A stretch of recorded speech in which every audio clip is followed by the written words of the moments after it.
네. 오늘 예배 가운데도 함께 오신 주빌리교회 교인분들 모두 환영하며 축복합니다. 네. 오늘 말씀 제목은 무엇을 원하십니까?입니다. 우리는 신앙생활을 하며 하나님께 무엇을 원할 수밖에 없는 존재지요. 그것은 비단 신앙생활을 하는 사람뿐만이 아닐 것입니다. 제가 숭실대학교에서 소그룹 체프를 하다 보면요. 학생들은 특히 종교인들, 기독교인들이 항상 무엇에 마음이 원하는 게 있기 때문에 교회로 찾아가는 것이다 라고 생각을 해요. 하지만 사실 무엇을 원하고 있고 갈망하고 있는 그 마음은 기독교인들뿐만이 아니라 세상 사람 누구나 가지고 있는 마음의 조건인 것입니다. 그래서 오늘 말씀을 한번 나누면서 우리가 마음속에 원하고 있는 것은 무엇인가 한번 생각하며 말씀을 나누는 시간이 되길 간절히 소망합니다. 오늘 읽은 본문 말씀은 예수님께서 제자들과 함께 여리고를 떠나는 시점에서 이야기가 시작이 됩니다. 그렇다면 예수님께서는 어디로 가려고 하셨던 걸까요? 오늘 읽은 본문 말씀의 바로 다음 장을 살펴보면 알 수가 있는데요. 마가복음 11장은 이렇게 시작을 합니다. 함께 읽어볼까요? 시작. 그들이 예루살렘 가까이에 곧 올리브산에 있는 벳바게와 베다니 가까이에 이르렀을 때에 예수께서 제자들을 보내시며, 말씀을 살펴보니 예수님과 제자들은 예루살렘에 가기 위해 길을 떠난 것을 확인할 수가 있습니다. 즉 오늘 읽은 본문 말씀은 예수님께서 예루살렘에 입성하기 직전의 이야기를 담고 있는 것입니다. 여러분께서도 잘 아시다시피 예수님께서 예루살렘에 입성하시고서 무엇을 하셨죠? 사람들이 종려그 나무가지를 흔들면서 호산나 다윗의 왕이여 하면서 예수님을 환영했던 사실을 확인할 수가 있습니다. 예수님께서 예루살렘에 입성하신 사건은요. 그 예루살렘 입성 이후 십자가 고난까지 시간이 얼마 남지 않았음을 말하고 있습니다. 마가복음이 참 재밌는 건요. 마가복음이 총 16장으로 이루어져 있는데 예수님이 태어나시고 예수님이 공생이 시작하기 전까지의 시간과 공생의 시간까지를 10장까지의 시간을 통해서 할애하고 있어요. 10장 동안 예수님이 어떻게 사역을 했고 그 2, 3년의 시간이 32, 3년의 시간이 정말 빠르게 후루룩 지나갑니다. 근데 예루살렘 입성 이후부터 예수님께서 부활하신 시간까지는 거의 6장에 가깝게 이 이야기를 할애하고 있어요. 그 말은 즉슨 예수님께서 예루살렘에 입성하시기 직전까지는 이야기를 엄청나게 빠르게 풀어냅니다. 예수님이 어디서 세례를 받으시고 어디서 누구를 만나고 사람들 만나고 귀신을 쫓으시고 막 이야기를 하다가 10장에 딱 와서요. 갑자기 이야기를 천천히 풀어나가면서 여기서부터 정말 중요한 이야기입니다, 여러분 하면서 이야기를 길게 풀어나가기 시작하는데 오늘 읽은 말씀은 그 이야기가 예루살렘에서 이렇게 길게 시작되기 바로 그 직전에 마가복음에서 아주 빠르게 지나가던 이야기의 가장 마지막 그 클라이막스의 부분을 담고 있다는 것을 한번 생각해 보시면 좋을 것 같습니다. 여러분께서도 잘 아시다시피 예수님께서 예루살렘에 입성하신 사건은 너무나도 잘 알려진 이야기입니다. 예수님께서는 새끼 나귀를 타고 예루살렘에 입성하셨고요. 많은 군중은 종려나무가지를 흔들면서 예수님을 환영했습니다. 호산나 다윗의 자손이 어서 오소서 하면서 예수님을 환영했습니다. 그곳에 모여있던 많은 군중은 사람들을 고치고 귀신을 내쫓았던 예수님을 환영하면서 예수님이 그들이 그때까지 기다려온 메시아, 이스라엘을 부국 강병으로 만들 왕이라고 여겼습니다. 그 이유는요. 유대인들에게 예루살렘은 단지 그들이 하나님을 예배하는 성전이 있는 도시가 아니라 그들에게 예루살렘은 단순히 수도가 아니라요. 정말 하나님께서 오랜 기간 동안 이스라엘 백성들에게 말해온 문화의 한 장소였던 거예요. 그들에게는 하나의 예루살렘 하면 이렇게 마음이 좀 이렇게 뭉클해지고 하나님이 우리를 사랑하신다는 증거지 하면서 그들의 마음속에는 그들의 마음을 건드는 무언가가 있는 아주 특별한 장소였던 것입니다. 근데 그 예루살렘에 예수님이 오신다는 소문이 들리기 시작하자 사람들의 마음이 아주 요동칩니다. 오늘날에도 이스라엘에 사는 유대인들은 예루살렘 땅을 차지하기 위해서 아주 전전긍긍하지 않겠습니까? 않고 있습니까? 2000년이 지난 지금도 그랬는데 2000년 전 예수님이 살아 계실 당시에는 그 현상이 더 심했더라는 거죠. 하물며 오늘날에는 그렇게 이스라엘이 예루살렘을 사랑하는 마음을 알고 있는데 로마의 식민지대를 받고 있던 그 당시에는 더욱 심했을 것입니다. 예수님이 곳곳을 돌아다니면서 기적을 베푸시고 사람들을 살리시고 하는 모습들을 보면서 예수님이 예루살렘에 돌아오시는 바로 그날, 어떻게 생각하면 '그날이 하나님께서 이스라엘을 다시 회복시키시는 날이구나.' 하고 생각을 했을 것입니다. 우리는 신앙생활을 하면서 성경을 이렇게 파편적으로 읽을 때가 참 많은데요. 오늘 읽은 바디메오 말씀도 이렇게 일관된 흐름으로 읽으면은 '아, 성경에서 무엇을 말하고 있는구나.'라는 것을 더욱더 확인할 수가 있습니다. 다시 본문에 돌아와서 말씀을 살펴보면요. 예수님과 제자들은 많은 무리와 함께 예루살렘으로 발걸음을 떼었습니다. 제자들은 예수님과 자기를 둘러싼 군중들, 유독 소란스러운 날이었을 것 같아요. 이 예수라는 사람이 정말 이스라엘의 왕이 되는 건가? 그렇다면 예수를 따르던 제자들은 어떻게 되는 거지? 모르긴 몰라도 아마 분명 괜찮은 자리 한 자리씩은 하게 되었겠지? 아마 이렇게 웅성웅성거리는 말을 들으면서 그들은 떨리는 마음, 분주한 마음을 다잡으려고 노력을 했을 것입니다. 제자들의 이런 분주한 마음을 아는지 모르는지 누군가 외쳤습니다. 다윗의 자손 예수님, 나를 불쌍히 여겨 주십시오. 그 당시 예수님은 워낙 유명한 인사이셨기 때문에 그분께 소리치는 이들은 항상 넘쳐났습니다. 아니, 누구는 그분의 말씀 단 한마디에 몇십 년 동안 앓았던 병을 고침받았대. 아니, 누구네 아들은 죽었는데도 그분의 말씀 한마디에 다시 살아났대 하면서 정말 말도 안 되는 이야기가 그들의 귀에 들어왔고, 이 발없는 말은 천리를 곳곳을 누볐습니다. 그랬기에 제자들의 주된 임무는 다짜고짜 예수님을 찾아온 많은 이들을 제지하는 거였어요. 예수님, 예수님 하면서 다가오는 이 모든 것들을 제지하는 것이 제자들의 임무였을 거라고 상상해 볼 수가 있습니다. 우리 성경을 읽을 때 참 중요한 건요. 우리가 성경 본문 텍스트에 몰입을 하면서 읽는 건데요. 우리는 2000년이 지난 이 글을 읽으면서 그때 예수님께 정말 많은 사람들이 찾아왔구나 하면서 그냥 상상하고 그칠 수가 있는데, 한번 여러분들 진짜 여러분의 상상력을 동원해서 한번 생각해 보시기 바랍니다. 정말 많은 사람들이 예수님께 몰려왔고 그 사람들의 심정이 어땠을지, 그들이 예수님께 갈망하던 것은 무엇이었을지 한번 생각을 해보시면서요. 제가 잠깐 준비한 영상이 있는데 한번 보겠습니다.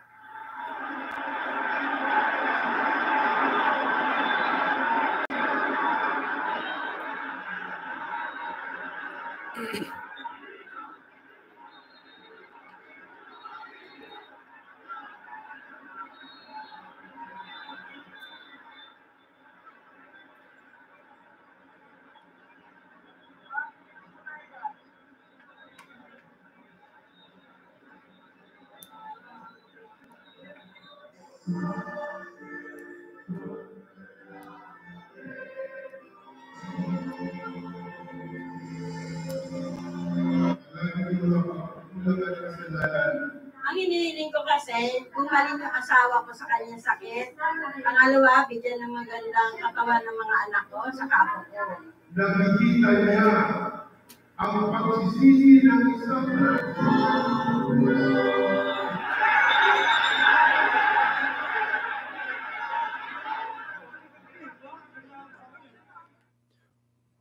얼마 전 1월 9일에 필리핀에서는요. 이렇게 검은 예수상의 행진 행사가 있었는데요.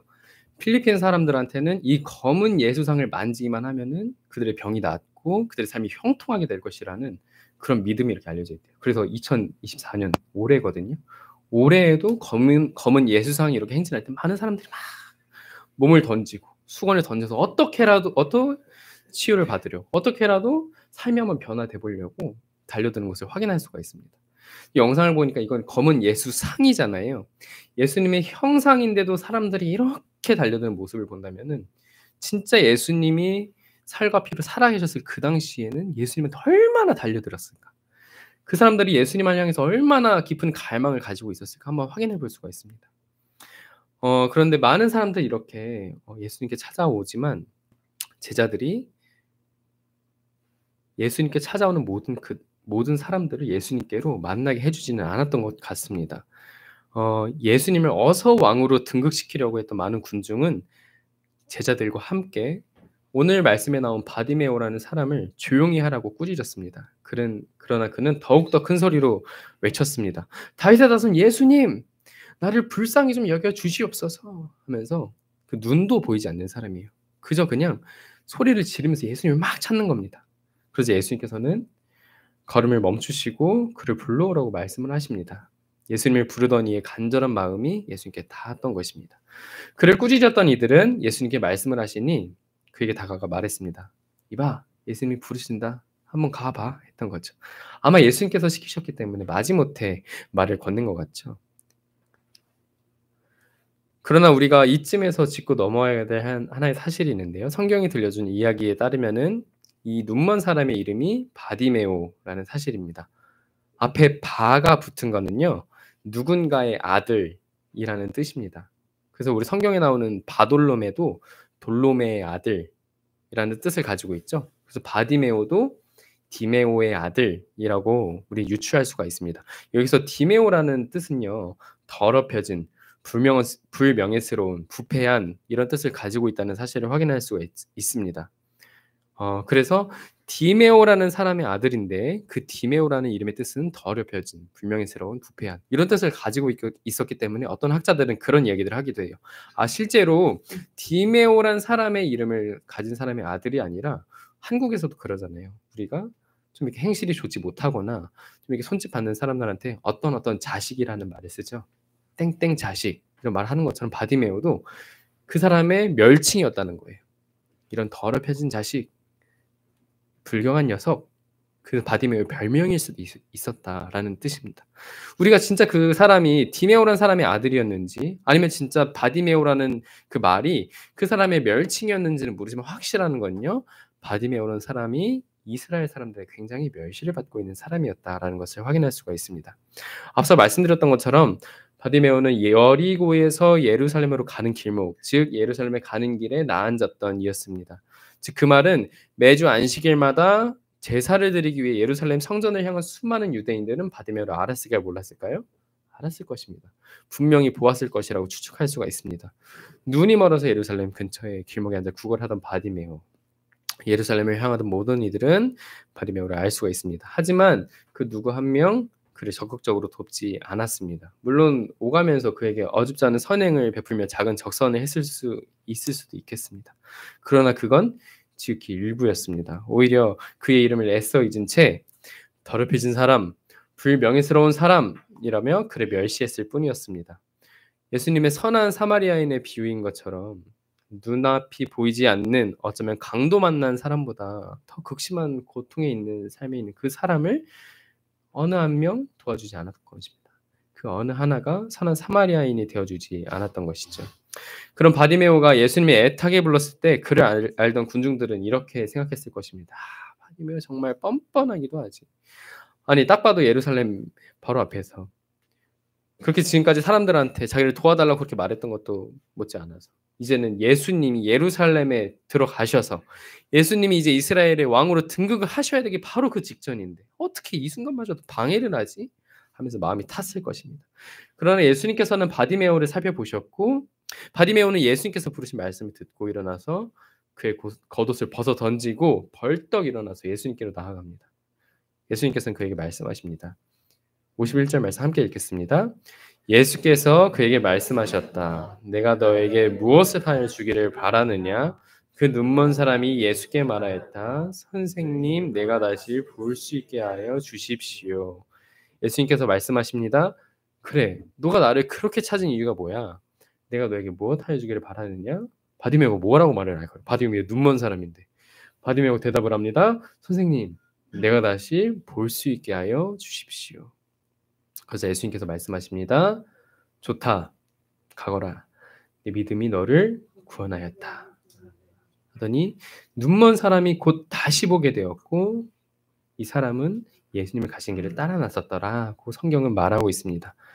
우리가 오늘 읽은 이 본문 말씀을 읽고 와, 예수님께서 역시 이렇게 예루살렘에 입성하기까지 정말 많은 사람들이 따르고 있고 이제 하나님의 일을 이루시기 직전인데도 이 안타까운 사람을 택하셔서 눈을 뜨게 하셨구나. 예수님 정말 대단하시다 하고 기뻐할 수도 있는데요.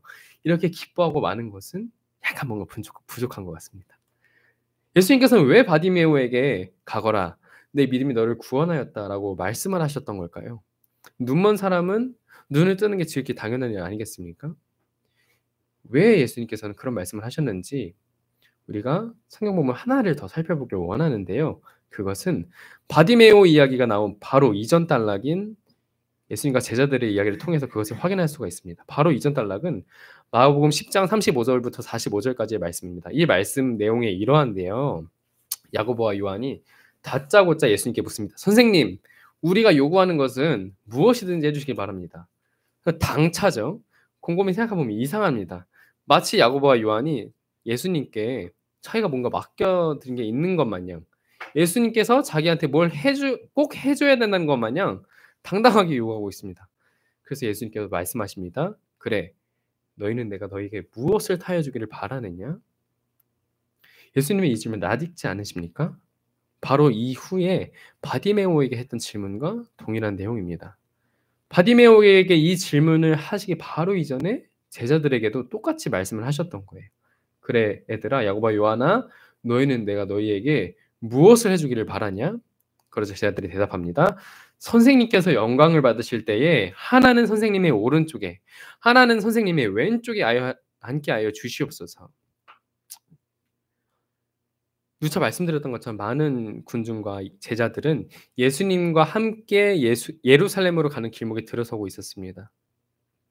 그리고 예수님께서 예루살렘에 입성하시면은 사람들은 정말로 이스라엘의 왕이 예수님이 될 줄 알고 믿고 있었고요. 정말 이스라엘이 다시 부국강병한 나라, 모든 이방 민족들이 이스라엘을 부러워하게 될 줄 알았어요. 새로운 나라에 새로운 지도자가 새로운 시작을 할 때면은 다가왔기 때문에 제자들의 마음조차도 들뜨게 되었습니다. 마치 나라에 대통령이 새로 뽑히게 되면 각 부처의 장관들을 새로 뽑지 않습니까? 제자들도 약간 그렇게 생각을 했던 것이죠. 예수님이 왕이 되면 나는 뭐가 되는 거지? 하면서 예수님이 갖게 될 권력에 자기네들도 뭔 한 자리는 하지 않게 될까 하면서 마음이 뒤숭숭해졌던 것입니다. 그래서 예수님께서는 그들의 마음을 알아차리시고 이런 질문을 던지십니다. 너희는 너희가 구하는 것이 무엇인지를 전혀 모르고 있다. 내가 마시는 잔을 너희가 마실 수 있고 내가 받는 세례를 너희가 받을 수 있느냐? 라고 물으십니다. 제자들이 대답을 하죠. 당연히 할 수 있습니다, 예수님. 그들이 이렇게 대답할 수 있는 건요. 예수님께서 말씀하시는 그들이 마시는 잔, 그들이 마실 세례가 그들이 생각하는 것처럼 높은 권력을 의미하는 것이 아니었고 이들이 생각하기에는 예수님께서 지금 말씀하시는 내가 마시는 잔이 내가 받는 세례가 분명히 좋은 것을 의미했을 거라고 생각할 수가 있겠습니다. 하나님의 나라의 사역을 함께하며 동고동락했던 제자들이면 제자들은 지금 무슨 일이 일어나고 있는지를 전혀 핵심을 파악하지 못하고 있습니다. 예수님이 걸어가셔야 될 그 길은요. 세상이 말하는 부귀영화를 말하는 길이 아니었습니다. 정치적으로 높은 권력을 지니는 길이 아니었습니다. 그 길은 고난의 길이었으면서 내 생명을 내어줌으로 다른 사람들을 살리게 하는 생명의 길이었습니다. 예수님께서 말씀하신 이 가르침이 제자들의 마음에 심겼을까요? 예수님께서 제자들과의 대화의 마지막에 이런 말씀을 하십니다. 43절에서 45절까지의 말씀인데 함께 읽어보겠습니다. 시작. 그러나 너희끼는 그렇게 해서는 안 된다. 너희 가운데서 누구든지 위대하게 되고자 하는 사람은 너희를 섬기는 사람이 되어야 하고 너희 가운데서 누구든지 으뜸이 되고자 하는 사람은 모든 사람의 종이 되어야 한다. 인자는 섬김을 받으러 온 것이 아니라 섬기러 왔으며 많은 사람을 구원하기 위하여 치를 몸값으로 자기 목숨을 내주러 왔다. 예수님께서는 제자들과의 대화의 말미 속에 이런 말씀을 하십니다. 너희 가운데서 누구든지 으뜸이 되고자 하는 사람은 모든 사람의 종이 되어야 한다. 이 말씀이 제자들의 마음에 심겼을까요? 안타깝게도 그러진 않은 것 같습니다. 왜냐하면요. 말씀의 서두에서 살펴봤던 것처럼 그들이 만약 예수님이 이 말씀을 귀담아 들었더라면은 예수님께 찾아오는 그 눈먼 사람의 외침을 모른 척할 수가 없지 않았겠습니까? 우리는 섬김을 받으러 온 사람이 아니라 섬기러 온 사람이구나 하면서 눈먼 사람이 예수님을 막 찾았을 때 이보시오, 어서 오시오 하면서 그 눈먼 사람 바디메오를 섬기려고 하지 않았겠습니까? 근데 오히려 꾸짖는 제자들의 모습을 보면서 이 제자들이 예수님의 말씀을 귓등으로도 안 들었구나 이것을 확인할 수가 있겠죠. 제자들은 3년 내내 예수님과 먹고 사며 함께 시간을 보냈지만 그들의 마음은 예수님과 함께하지 않았던 것 같습니다. 그들이 처음으로 예수님께 부르심을 받고 모든 것을 버려두고 예수님을 따르기로 다짐했던 그때에는 정말 예수님을 바라봤을지도 모르겠죠. 하지만 예수님께서의 십자가의 고난이 다가왔을 때 그 십자가의 고난이 아니라 영광을 자기네들이 가질 수 있을 것이라고 생각을 했을 때 그들의 소원이 달라진 것이었습니다. 제자들의 이런 신앙의 모습은요, 제 자신만 바라보는, 예수님께서 자신을 살펴주길 원하는 그런 신앙이었습니다. 마치 어린아이가 부모에게 울고 불면서 보채면서 자신이 필요를 막 말하는 것처럼 제자들도 그들이 눈을 떠서 예수님이 필요하는 것을 살펴보기는커녕 예수님께서 좀 나를 살펴보셔서 나에게 영광을 주셨으면 좋겠는데, 내 필요를 살피셨으면 좋겠는데 하고 그런 신앙을 가졌던 것입니다. 하지만 우리의 신앙이 그저 여기에 머문다면은 우리의 신앙은 너무나도 미숙한 신앙일 것입니다. 이러한 관점에서 오늘 본문 말씀인 바디메오의 이야기를 다시 살펴보고자 합니다. 예수님께서 제자들에게 물으셨던 것처럼 바디메오에게 동일하게 물어보십니다. 내가 너에게 무엇을 하여 주기를 바라느냐? 그러자 눈먼 사람 바디메오는 말합니다. 선생님, 내가 다시 볼 수 있게 하여 주십시오. 아마 말씀드린 것처럼 제자들과의 대화에서 이어진 맥락에서 본다면은 아마 이런 뉘앙스의 질문이었던 것 같습니다. 그래, 바디메오야, 지금까지 나한테 수많은 사람들이 찾아왔고 그들은 내게 항상 많은 걸 요구했어. 지금 방금 제자들도 나한테 자신들의 영광을 요구하면서 나한테 말을 했어. 난 가까운 사람의 아픔, 재정적인 어려움, 인간관계에서 느끼는 허무함, 모든 것을 해결해 줄 수가 있고 나는 그것을 많이 이루었어. 그래, 바디메오야, 너는 내가 너에게 무엇 하여 주기를 바라니? 예수님의 질문에 바디메오는 말을 합니다. 선생님, 내가 다시 볼 수 있게 하여 주십시오. 앞서 말씀드렸던 것처럼 바디메오는 눈먼 사람이었기 때문에 우리가 생각해 볼 때 바디메오가 눈을 뜨는 건 당연하지라고 생각할 수가 있습니다. 그런데 우리는 바디메오가 왜 눈을 뜨고 싶어 했는지 아는 것이 중요합니다. 바디메오는 왜 눈을 뜨고 싶어 했을까요? 52절 마지막 말씀에 이렇게 나와 있습니다. 우리 52절 함께 읽어보겠습니다. 시작. 예수께서 그에게 말씀하셨다. 가거라, 내 믿음이 너를 구원하였다. 그러자 그 눈먼 사람은 곧 다시 보게 되었다. 그리고 그는 예수가 가시는 길을 따라 나섰다. 아멘. 바디메오가 눈을 뜨고 난 직후 그가 무엇을 했는지를 알아보면요, 그가 왜 눈을 뜨고 싶어 했는지를 알 수 있습니다. 여러분들께서 만약 눈이 멀었다고 한번 가정해 볼게요. 너무 슬픈 일이지만 한번 그렇게 생각을 해보면은 눈이 보이지 않습니다. 그리고 오랜 기간 길에 나앉아서 그렇게 살고 있었어요. 근데 저기 멀리서 죽은 사람도 살린다고 하는 어떤 사람이 다가와서 너의 소원이 무엇이냐라고 했을 때 우리가 그분께 대답을 합니다. 제 소원은요, 눈을 뜨는 것입니다. 하고 그렇게 말씀을 드렸더니 우리의 눈을 고쳐주셨어요. 그래, 너의 믿음이 너를 구원하였다. 하면서 눈을 우리가 다시 뜨게 되었습니다. 다시 눈을 뜨게 되었을 때 여러분들 뭘 하실 것 같으세요? 우리가 그동안 눈을 감고 지낸 시간 동안 보지 못했던 가장 사랑하는 사람들, 우리가 가장 보고 싶었던 사람들, 그런 사람들을 만나려고 하지 않겠습니까? 만약 그게 아니라면은 내가 그동안 눈먼 사람으로서 사회에서 내가 마땅히 내가 할 일을 하지 못했던 것, 이제는 내가 눈을 뜨게 되었으니 내가 이제 기술을 배워서 나도 노동을 하며 내가 한 사람의 사회 구성원으로 살 수도 있겠구나 하면서 기술을 배우러 갈 수도 있었어요. 아니면 사랑하는 사람을 만나려고 갔을 수도 있었어요. 하지만 바디메오는 그래서 담백하게 예수님이 가시는 길을 따라 나섰다고 이야기하고 있는 것을 확인할 수가 있습니다. 이 이야기를 살펴보면요, 아마 바디메오는 길에 나앉아 있는 시간 동안 그가 있는 자리에서 많은 사람들이 했던 이야기를 들었던 것을 우리 유추해 볼 수가 있습니다. 아니 있잖아, 저기 나사렛에서 온 예수라는 사람이 있는데 그 사람이 그렇게 사람들을 많이 잘 살리면서 많은 병고침을 행하면서 많은 귀신을 내쫓으면서 그들의 삶이 이전과는 같지 않게 새로운 삶을 열게 해준대. 그 예수님과 함께하는 삶은 무엇일까? 진짜 궁금하다. 이런 얘기가 막 길거리에서 돌아다니고 있었겠죠? 바디메오는 그런 얘기를 들으면서 마음의 소망을 갖게 된 것입니다. 그렇구나. 예수님이라면은 내 눈을 뜨게 해줄 수 있구나. 근데 그런 소망뿐만이 아니라 근데 그 예수님과 함께하는 삶은 무엇일까? 예수님을 따라 사는 삶은 무엇일까 하면서 예수님과 함께하는 삶에 대한 소망을 갖게 된 것입니다. 바디메오의 신앙과 제자들의 신앙은 다른 모습을 보이고 있습니다.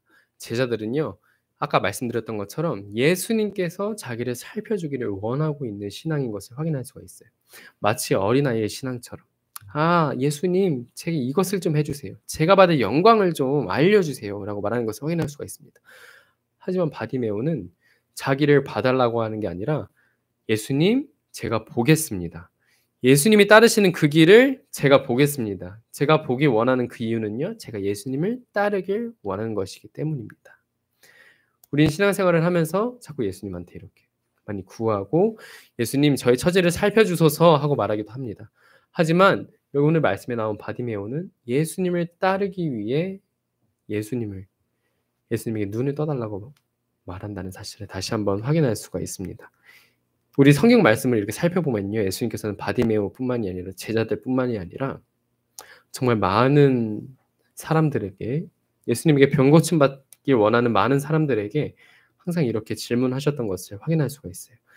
내가 너에게 무엇 하여 주기를 바라느냐? 라고 물으시는 건요, 그들이 예수님께 어떤 걸 원하는지 몰라서 물어보는 게 아니라요, 나는 내가 원하는 게 있어. 그것은 첫 번째로 너가 낫기를 바라는 것이면, 두 번째로 너가 나를 따라 제자의 삶을 살기 원하는 거야 라는 의미가 담겨 있는 것입니다.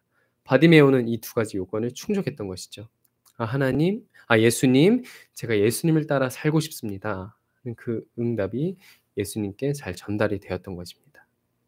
제가 숭실대학교 사역을 하고 주빌리 교회에서 이렇게 희년의 소망을 품으면서 기도를 하는 가운데 이번 한 주간 제가 기도를 하고 말씀을 묵상하면서 저에게는 좀 그런 말씀이 많이 와닿았어요. 내가 기도하고 바라는 모든 것들이, 저는 지금까지 하나님, 주님께서 말씀하신 희년, 그것을 제가 구합니다. 바랍니다. 하나님, 저 숭실대학교에서 와서 봤는데 이곳이 정말 하나님의 일하심이 너무나도 필요합니다. 하나님께서 임재하셔서 큰일을 이루어 주소서 하고 많이 막 구했는데, 알고 보니까 그 일은 저보다, 다른 사람들보다, 우리 교회보다 가장 먼저 하나님께서 원하셨던 것임을 제가 확인하게 되었어요. 그러면서 제가 그런 마음을 가진 것은, 내가 그런 마음을 가져서 하나님께 구했기 때문에 하나님께서 그 일을 주실 것이라는 게 아니라, 하나님께서 먼저 그 일들을 원하셨기 때문에 내가 구하고 있는 거구나. 하나님께서 정말 그 마음에 갈망이 정말 가득하셨기 때문에 내가 그 일을 원하게 되었던 거구나 하고 생각이 되었습니다. 그래서 바디메오의 이야기를 살펴볼 때도 바디메오가 예수님께 원했던 그 소망, 그가 눈을 뜨길 원했던 것을 확인하면서 그가 눈을 떠서 예수님을 따르기 원했던 것처럼 예수님께서는 이미 우리에게 원하고 계신 것이 있습니다. 우리가 먼저 원해서 예수님, 우리에게 이런 삶을 허락해 주세요. 하나님, 제게 은혜를 주셔서 제가 이전과는 다른 삶을 살게 해주세요 하는 게 아니라 이미 하나님께서는 우리에게 더 큰 일을 원하고 계세요. 하지만 우리는 가끔은 그 하나님의 갈망을 오히려 쫓아가지 못한다는 점을 생각이 들더라고요. 그래서 간절히 바라옵기는 우리 주빌리 교회가, 우리가 희년을 사랑하는 마음으로, 또 대학 캠퍼스에 있는 많은 대학 청년들이 정말 예수님을 만나고 하나님을 사랑하길 원하는 마음으로 이 자리에 모였습니다. 그러면서 우리가 함께 기도를 하고 하나님의 마음을 구합니다. 하지만 그 모든 일은 오히려 하나님께서 가장 많이 원하시고, 우리가 진짜 하나님 우리가 이것을 원합니다 라고 말하기를 기다리고 계시는 분이시라는 겁니다. 하나님의 말씀에 응답하여서 우리가 진짜 그런 것을 원하는, 우리가 하나님이 하시는 일을 원하고 하나님이 갈망하시는 것을 원하는 우리가 되기를 간절히 소망합니다. 그래서 우리 마음속에, 또 대학 캠퍼스에, 한국 전역에, 이 세계 열방 곳곳에 하나님의 갈망이, 하나님이 원하시는 것이 일어나는 역사가 일어나길 간절히 기도합니다. 함께 기도하겠습니다. 사랑과 은혜가 풍성하신 하나님 아버지, 우리는 살아가며 많은 것을 원하며 살아갑니다. 우리의 삶이 더 나아지길 원하고, 우리의 삶이 더욱 형통해지길 원하며, 우리의 아픈 곳이 치유되길 원하고, 우리의 삶이 변화되길 원합니다. 하나님, 하지만 그 모든 우리의 원함과 소원이 주님 안에서 다시 한번 조율되기를 소망합니다. 하나님, 우리는 우리의 원함으로, 우리의 바램으로 주님의 뜻을 구하고 하나님의 나라를 소망했다고 생각했지만, 우리보다 먼저 앞서가셔서 그 모든 일을 원하시고 갈망하시는 분은 하나님 한 분이심을 기억합니다.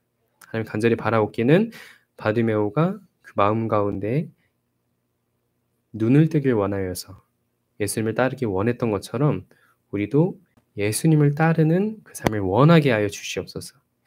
하나님, 우리가 주님 한 분만을 갈망하게 하시고 주님을 따르기를 우리의 마음에서 간절히 바라게 하여 주시옵소서. 그리하여서 우리의 삶을 통해 주님의 나라가 이루어지고 주님의 나라를 누리는 삶이 될 수 있도록 주님께서 인도하여 주시옵소서. 사랑하고 오늘도 우리와 함께 하셔서 우리를 돌보시는 예수님의 이름으로 기도드립니다. 아멘.